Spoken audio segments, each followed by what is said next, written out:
Hey everyone, while I'm waiting for suspension parts on the CRF, I'm going to go ahead and install these TCI windshield brackets. And the problem I'm having is my rocks risers won't let them mount.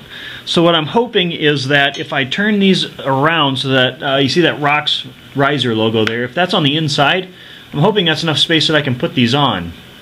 So I'm going to go ahead and take the risers and the bars off, turn them around and see if this will mount up. Okay, so the rocks risers on the inside will work, and my issues are with anything custom built like this, you know, it's going to be tight, and I'm probably just going to mount these and then yank them over a little bit. The other thing is, right here you can see the top bolt for the clamp is hitting the bracket here, so I'm just going to nip the corner of that bracket off. And if I pull this back a little bit, you can see I just got to take that corner off. So I'm going to take my hacksaw and just cut that off, because this is not like a load-bearing thing really. It's just a windshield, so it's okay if it's just an open slot and the back end's not closed. So I'm going to nick that corner off, bolt this down, just grab onto this, and then yank it over a little bit. It does have some flex in it. This is not the thickest steel, it's not the strongest steel, so the good thing is it'll bend if you crash instead of breaking the bike. But you know, it's jig welded, so if the jig's off a little bit or if the metal pulls as it's cooling, it's not going to be perfect. So like with this, luggage racks, all that sort of thing, you kind of got to bend on them a little bit. If you want to bend these, what I would suggest is using a big adjustable wrench and sliding it down over here and then prying up and down on it.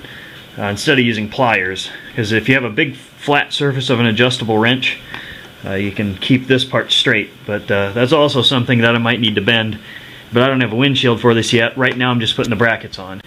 Okay, as you can see, it just barely clears, and that slot is still enclosed. I didn't end up opening the end of it, but there it is. It's bolted down and it just barely clears. Okay, problem I ran into installing this. As you can see, I've got the switch housing and the clutch lever off, and that's easy enough. There's two bolts in here that you need an 8mm socket to remove, and then in the back of the switch housing there's two screws, Phillips head screws you got to remove, and then that comes off and lays out of the way. And then I've got extra stuff here too. I've got a GPS cable and a power cable for another project I'm working on, but I had to take that stuff out of the way because it was hitting this. So to get the bars mounted up here like this, I'm going to take all this stuff off. And while I'm at it, I'm going to remount my bark busters, because I've actually got this upside down. But it worked for me initially, but now with the risers it's at the wrong angle, so I'm going to take this off and switch it around, and yeah, hopefully that'll be a little bit better too. So I'm going to go ahead and take the other side off, which same way, two bolts there, and in the back of the switch housing there's two screws.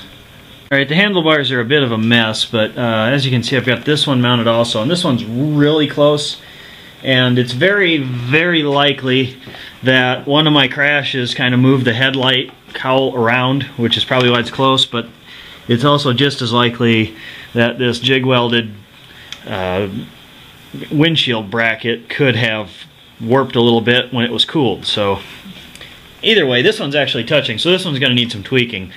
But I'm going to go ahead and turn this mess back into a handlebar setup. Alright, here's the finished product, nearly. I still need a windshield for it. I bought it without the TCI supplied windshield because I think it's too big. I just need a little fairing. And how I have everything routed, got the loom and the clutch cable inside it. I've got the front brake line going over top of both of them, and I've got the wire loom and the throttle cable push and pull inside it. So and again, these two are electrical wires for other stuff I'm doing. Now I just need to figure out how these bark busters are going to mount, and I just need to bend them a little bit and it should fit. But there are the rocks risers. So you can see, that's how you need to mount them to get these to fit. in another video, I'm going to be doing a custom shield for this, but I just wanted to do, oh, excuse me, I just wanted to do the brackets in this video.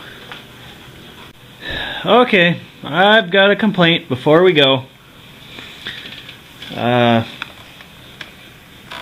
It hits the plastic. Both sides. Because I thought, I was working on it and I thought, oh, what's making it spongy? Because I had it over here. What's making it spongy? Am I catching on a cable? No, it's these brackets right here hitting the freaking plastic. So we're gonna have to take them off and shave them down a little bit more. And the whole reason I got these windshield brackets is because I thought, you know, pre-built, it'll be good to go. It's already been all spec'd out. They've gone through the trial and error thing. Just bolt them on and go. No, no. Like I said, it's jig built. I'm sure it's put together with speed. And I'm guessing it's not a very high volume item. So, you know, with small batch stuff, jig welded stuff, you're going to have fitment issues. But you know, something like that, it's as simple as grinding a corner, or when you have these pieces cut with a water jet, changing the program a little bit to just take that corner off a little bit. It would make it a little bit harder to weld, but it'd make it a hell of a lot nicer for the customer if, you know, it didn't impact the plastic and, you know, if the bolts actually fit. So you're going to have to grind on this and cut on it to get it to fit. You know, I expected this. I sound a little more upset than I really am, but yeah, it's just one more thing I got to do. But I thought I'd let you know that because I just found it out myself.